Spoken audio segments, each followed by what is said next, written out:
거대한 불기둥이 단지 내에서 솟구칩니다. 일대 하늘이 검은 연기로 뒤덮이고 있습니다. 현지 시간 어제 이스라엘이 이란의 핵심 에너지 생산 시설을 폭격했습니다. 이란 국영방송은 사우스 파르스 가스전의 3, 4, 5, 6 광구에서 불이 나 가동이 중단됐다고 발표했습니다. 사우스 파르스는 세계 최대 규모의 해상 가스전 가운데 하나로 이란 가스 생산량의 70%를 담당하고 있습니다. 걸프해역과 맞닿은 아살루에 지역의 정제단지도 피해를 입어 운영이 멈췄습니다. 아살루의 정제단지는 사우스 파르스에서 뽑아낸 천연가스를 파이프로 전달받아 정제 가공하는 곳입니다. 이스라엘이 테헤란의 연료 탱크를 공격한 적은 있지만 이란의 에너지 생산 시설을 공격한 건 이번이 처음입니다. 이번 공습으로 이란 내 가스난과 전력난이 심화되는 건 물론 이라크 등 주변국에 대한 가스 공급에도 곧바로 차질이 빚어지고 있습니다. 폐지시킨 이란 대통령은 이스라엘의 이번 공격은 상황을 더욱 복잡하게 만들 것이라며 파장은 전 세계를 휩쓸 통제불능의 결과를 초래할 수 있다고 경고했습니다. 갈리바프 이란 의회 의장도 이슬람 율법에 따른 눈에는 눈 방식의 보복을 예고하면서 새로운 단계의 대결이 시작됐다고 선언했습니다. SBS 박찬범입니다.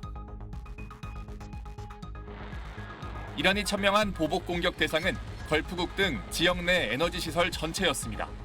در نتیجه این اقدام زیرساخت‌های سوخت، انرژی و گاز مبدأ تهاجم در اولین فرصت در آتش می‌سوزد و به خاکستر تبدیل می‌شود. 세계 LNG 공급량 20%를 담당하는 핵심 에너지 거점 카타르의 라스라판 가스 산업단지가 첫 보복 대상이 됐습니다. 현지 시간 18일 밤 탄도미사일 5발 가운데 한 발이 산업단지에 명중했습니다. 몇 시간 뒤 추가 공격까지 이뤄지면서 가스 액화 시설과 다른 LNG 시설에 대규모 화재가 발생하는 등 광범위한 피해를 입었다고 국영 카타르 에너지가 밝혔습니다. 라스라판 주변의 선박 한 척도 발사체에 피격됐는데 선원들은 무사한 것으로 알려졌습니다. 라스라판 산업단지는 지난 2일에도 이란의 드론 공격으로 LNG 생산과 수출이 전면 중단된 바 있습니다. 카타르 정부는 라스라판 공격을 국가 안보에 대한 직접적 위협으로 규정하고 이란 외교관들에 대해 추방 명령을 내렸습니다. 이란은 세계 최대 규모 중 하나인 아랍에미리트의 합샨 가스 시설과 밤유전, 알호스온 가스전도 미사일로 타격했습니다. 사우디아라비아는 사마레프 정유시설과 주바일 석유화학단지, 유일한 원유 우회 수출항인 홍해 연안 얀부항이 이란의 공습을 받았습니다. 쿠웨이트 미나 알 아흐마디 정유시설에도 이란의 미사일이 날아들었습니다. 이란의 공습으로 인한 인명피해는 아직까지 확인되지 않고 있습니다. SBS 배성재입니다. 이스라엘의 이란 가스전 공격 직후 월스트리트 저널은 트럼프 대통령이 이스라엘의 공격 계획을 미리 알고 지지했다고 보도했습니다. 다만 이란 에너지 기반 시설에 대한 추가 공격에는 반대했다고 전했습니다. 하지만 몇 시간 뒤 트럼프는 자신의 SNS에 이스라엘의 공격을 사전에 전혀 몰랐다고 보도를 부인했습니다. 이란이 카타르를 공격하지 않으면 이스라엘도 추가 공격하지 않을 것이다. 만일 이란이 카타르를 다시 공격하면 사우스 파르스 가스전 전체를 날려버리겠다고 으름장도 났습니다. 유가가 다시 폭등하자 이스라엘과 거리를 두고 확전을 피하는 모습입니다. 지난 8일 테헤란 석유 저장 시설을 폭격했을 때도 미국은 유가를 자극한다며 이스라엘에 강한 불만을 토로했습니다. 하지만 이스라엘은 이를 무시하고 이란의 사우스 파르스 가스전까지 공격하면서 확전을 시도하고 나섰습니다.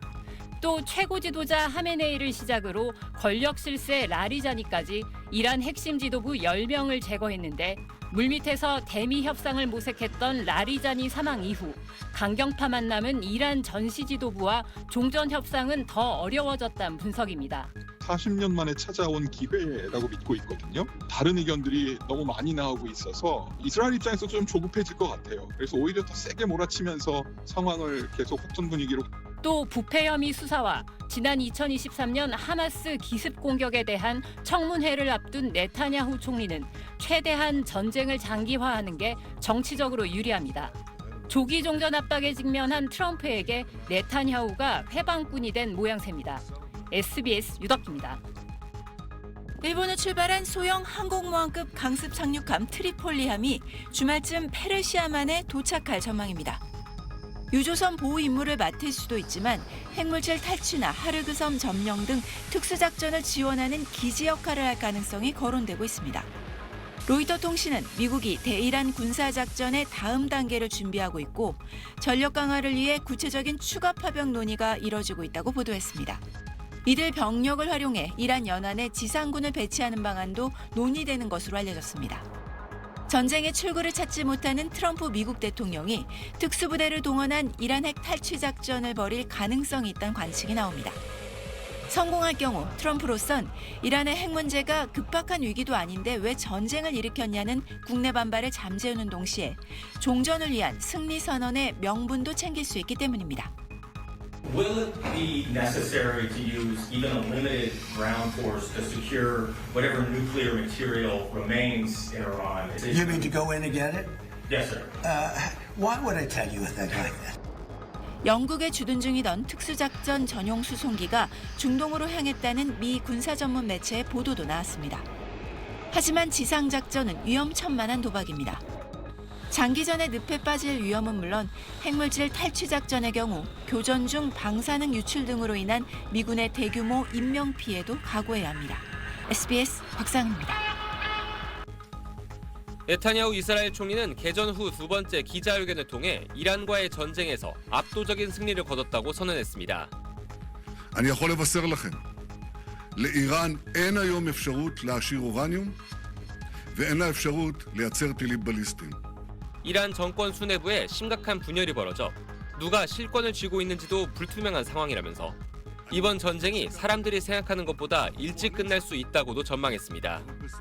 이스라엘은 기존 전장과 거리가 있는 이란 북부 카스피해 연안의 해군 기지까지 타격하며 군사 인프라를 전방위로 공격하고 있습니다.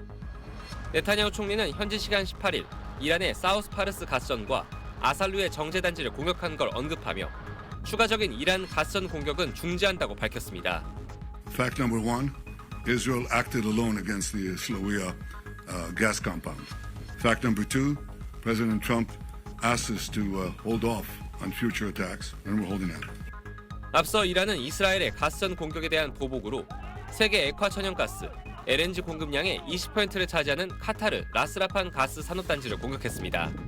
카타르 국영 에너지 기업은 이란 공격 탓에 LNG 생산 라인과 가스 액화연료 시설 등이 피해를 당해 한국과 중국, 이탈리아 등과 맺은 LNG 장기 공급 계약에 최장 5년간 불가 항력을 선언해야 할 수도 있다고 밝히기도 했습니다.